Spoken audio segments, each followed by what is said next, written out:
اور دنیا کی زندگی تو ایک کھیل اور مشغلہ ہے، اور بہت اچھا گھر تو آخرت کا گھر ہے، یعنی ان کے لیے جو اللہ سے ڈرتے ہیں۔ کیا تم سمجھتے نہیں؟ اللہ پوچھے گا کہ تم زمین میں کتنے برس رہے؟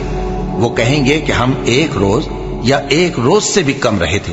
شمار کرنے والوں سے پوچھ لیجئے۔ اللہ فرمائے گا کہ وہاں تم بہت ہی کم رہے، کاش تم جانتے ہوتے۔ کیا تم یہ خیال کرتے ہو کہ ہم نے تم کو بے مقصد پیدا کیا ہے، اور یہ کہ تم ہماری طرف لوٹ کر نہیں آؤ گے؟ ہر شخص کو موت کا مزہ چکھنا ہے، اور تم کو قیامت کے دن تمہارے اعمال کا پورا پورا بدلہ دیا جائے گا۔ تو جو شخص دوزخ سے دور رکھا گیا اور بہشت میں داخل کیا گیا، وہ مراد کو پہنچ گیا۔ اور دنیا کی زندگی تو دھوکے کا سامان ہے، اور جن لوگوں نے اپنے دین کو کھیل اور تماشا بنا رکھا ہے اور دنیا کی زندگی نے ان کو دھوکے میں ڈال رکھا ہے، ان سے کچھ کام نہ رکھو۔ ہاں، اس قرآن کے ذریعے سے نصیحت کرتے رہو تاکہ قیامت کے دن کوئی اپنے اعمال کی سزا میں ہلاکت میں نہ ڈالا جائے۔ اس روز اللہ کے سوا نہ تو کوئی اس کا دوست ہوگا اور نہ سفارش کرنے والا، اور اگر وہ ہر چیز جو روئے زمین پر ہے بطور معاوضہ دینا چاہے تو وہ اس سے قبول نہ ہو۔ یہی لوگ ہیں کہ اپنے اعمال کے وبال میں ہلاکت میں ڈالے گئے، سو ان کے لیے پینے کو کھولتا ہوا پانی اور دکھ دینے والا عذاب ہے، اس لیے کہ کفر کرتے تھے۔ مال اور بیٹے تو دنیا کی زندگی کی رونق و زینت ہیں، اور نیکیاں جو باقی رہنے والی ہیں وہ ثواب کے لحاظ سے تمہارے پروردگار کے ہاں بہت اچھی اور امید کے لحاظ سے بہت بہتر ہیں۔ دنیا کی زندگی کی مثال میں کسی ہے کہ ہم نے اس کو آسمان سے برسایا، پھر اس کے ساتھ ملا جلا سبزہ جسے آدمی اور جانور کھاتے ہیں نکلا، یہاں تک کہ زمین سبزے سے خوشنما اور آراستہ ہو گئی، اور زمین والوں نے خیال کیا کہ وہ اس پر پوری دسترس رکھتے ہیں۔ ناگہاں رات کو یا دن کو ہمارا حکم عذاب آ پہنچا، تو ہم نے اس کو کاٹ کر ایسا کر ڈالا کہ گویا کل وہاں کچھ تھا ہی نہیں۔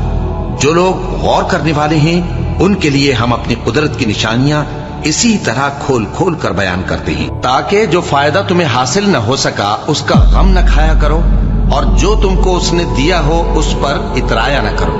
اور اللہ کسی اترانے اور شیخی بگارنے والے کو دوست نہیں رکھتا، اور یہ دنیا کی زندگی تو صرف کھیل اور تماشا ہے، اور ہمیشہ کی زندگی کا مقام تو آخرت کا گھر ہے۔ کاش یہ لوگ سمجھتے۔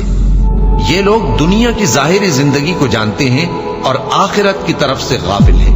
بھائیو، یہ دنیا کی زندگی چند روز فائدہ اٹھانے کی چیز ہے، اور جو آخرت ہے وہی ہمیشہ رہنے کا گھر ہے۔